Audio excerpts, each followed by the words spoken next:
Hello friends, welcome to my channel. আজকের ভিডিওতে আমি ডিসকাস করব বার কাউন্সিল অফ ওয়েস্ট বেঙ্গলের ফর্মটা তোমরা কিভাবে ফিল আপ করবে। এটা নিয়ে তোমাদের অনেকের মনেই অনেক রকম প্রশ্ন রয়েছে, সব দিক থেকেই তোমরা প্রায় বিভ্রান্ত হচ্ছ। তো তোমাদের জন্যই আজকের ভিডিওটি, স্কিপ না করে শেষ পর্যন্ত দেখো। আশা করি তোমাদের সমস্ত রকম ডাউট সলভ করতে পারবো। তো প্রথমেই যেটা রয়েছে, পাসপোর্ট সাইজ ফটো তোমাদের এখানে কিন্তু একটা আটকাতে হবে, কেমন? এবং সেই ফটোর পাশেই একজন অ্যাডভোকেট যিনি 10 ইয়ার্স প্লাস এক্সপিরিয়েন্স রয়েছে তার কিন্তু সাইন প্লাস স্ট্যাম্প দুটোই তোমাদের এখানে আটকাতে হবে। খেয়াল রাখবে সেই সাইন বা স্ট্যাম্প কোনোটাই যেন একদম ফটোর ওপরে না হয়ে যায়। ফটোর হালকা টাচ করলো ঠিক আছে, বাট আদারওয়াইজ যেন খুব একটা বেশি এফেক্ট না করে, কেমন? তারপরে নিচে যে জায়গাটা রয়েছে received on, serial number, roll number, এগুলো কিন্তু তোমাদের জন্য নয়, তাই এই জায়গাটা কমপ্লিটলি ব্ল্যাঙ্ক রাখবে। এরপরেই দেখো নাম্বার 1-এ তোমাদের নাম লিখতে বলা হয়েছে। এই নামের জায়গায় তোমরা নিজেদের নামটা কমপ্লিটলি ব্লক লেটারে লিখবে। যাদের মিডল নেম রয়েছে তারাও কিন্তু সেটা কমপ্লিটলি ব্লক লেটারেই লিখবে। তারপরে ফাদার্স বা হাজব্যান্ড নেমের জায়গায় তোমরা নিজেদের বাবার নাম লিখবে। নেক্সট 2 নম্বরে দেখো অ্যাড্রেস বলা হয়েছে, সেটাও কিন্তু পুরোটাই ব্লক লেটারে হবে। তোমাদের যদি permanent address and present address same হয়ে থাকে তাহলে নিচে যেটা রয়েছে সেখানে তোমরা সেম দিয়ে দিতে পারো। আর যদি দুটো অ্যাড্রেস আলাদা হয়ে থাকে তাহলে কিন্তু এখানে দুটো আলাদা আলাদা অ্যাড্রেস তোমাদেরকে মেনশন করতে হবে। নেক্সট রয়েছে তোমাদের টেলিফোন নাম্বার, তো এখানে তোমরা তোমাদের মোবাইল নাম্বারটা দিয়ে দেবে। নাম্বার 4-এ দেখো, are you a citizen of India, তুমি কি ইন্ডিয়ার সিটিজেন? অবশ্যই হ্যাঁ, তো এখানে ইয়েস লিখে দেবে। নাম্বার 5-এ তোমাদের ডেট অফ বার্থ চাওয়া হয়েছে, তো নাম্বার 5-এ তোমরা নিজেদের ডেট অফ বার্থ কিন্তু মেনশন করবে। তারপর তোমরা মেল না ফিমেল সেটা মেনশন করলে। নাম্বার 7-এ তোমরা কি এইচএস পাসের পরে ল কোর্স কমপ্লিট করেছো নাকি গ্র্যাজুয়েশন কমপ্লিটের পরে, সেটা কিন্তু তোমাদের এখানে মেনশন করতে হবে। নেক্সট দেখো, তোমরা যারা এইচএস পাসের পরে ল কোর্সে অ্যাডমিট হয়েছো তাদের জন্যই এই সেকশনটি। তো তোমরা কোন স্ট্রিম থেকে পাস আউট হয়েছো, সেটা আর্টস হতে পারে, সায়েন্স হতে পারে, কমার্স হতে পারে, তো তোমরা সেটা এখানে মেনশন করবে। নাম্বার 8-এ দেখো রয়েছে, তোমরা ল কোর্সটা কমপ্লিট করেছো কবে, সেই ডেটটা এখানে দিতে হবে। তারপরে যেটা রয়েছে সেটা অবশ্যই নো হবে।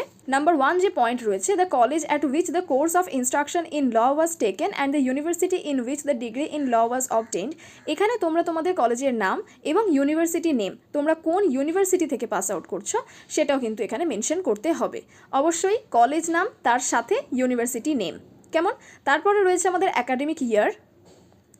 তো এই অ্যাকাডেমিক ইয়ারের জন্য তোমরা যেই অ্যাকাডেমিক ইয়ারে পাস আউট করছো সেই অ্যাকাডেমিক ইয়ার এখানে মেনশন করতে হবে।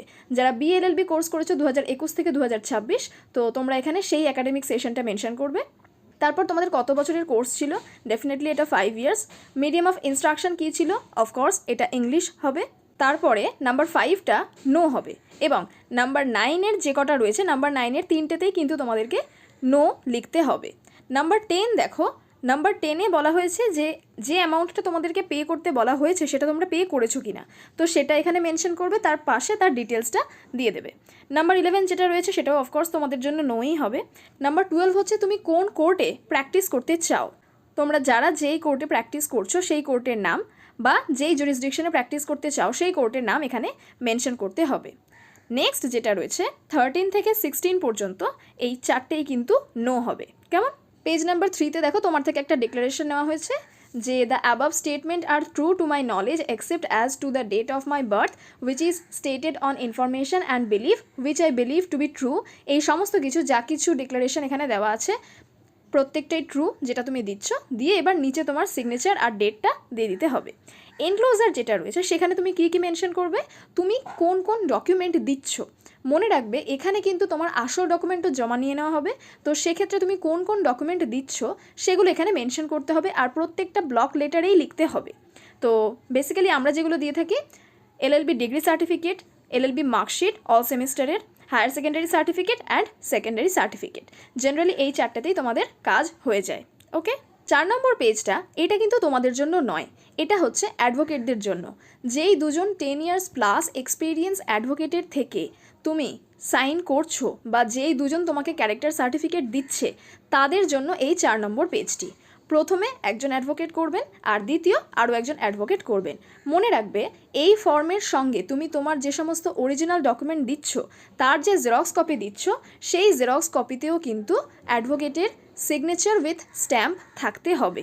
ওকে, হোপ আমি এতটুকু তোমাদেরকে বোঝাতে পেরেছি। নেক্সট ডিক্লারেশন পেজে এসো। ডিক্লারেশন পেজে কি রয়েছে, এখানে তোমরা একটা ডিক্লারেশন দিচ্ছ। এখানে স্যার দিয়ে আইয়ের পরে নিজের নাম লিখবে, ডটার বা সন অফ দিয়ে নিজেদের বাবার নাম, এজ তোমার যা বয়স সেটা, রিসাইডিং অ্যাট তুমি কোথায় থাকো এবং ফোন নাম্বার। বাকি যেটা রয়েছে সেটা কিন্তু অফিস ওয়ার্ক, সেটা তারা কমপ্লিট করে ফেলবে। ওকে, নিচে যে সিগনেচার ইন ফুল রয়েছে ওখানে অবশ্যই তোমার সিগনেচারই হবে। তাহলে আশা করছি তোমাদেরকে পুরো ডিটেলসটা আমি কমপ্লিট বোঝাতে পেরেছি। যদি ভিডিওটি ভালো লেগে থাকে তাহলে লাইক, শেয়ার, কমেন্ট করতে ভুলো না। এইরকমই নতুন নতুন ভিডিও পেতে অবশ্যই আমার চ্যানেলটাকে সাবস্ক্রাইব করে পাশে থাকতে পারো। Thank you so much for today's video.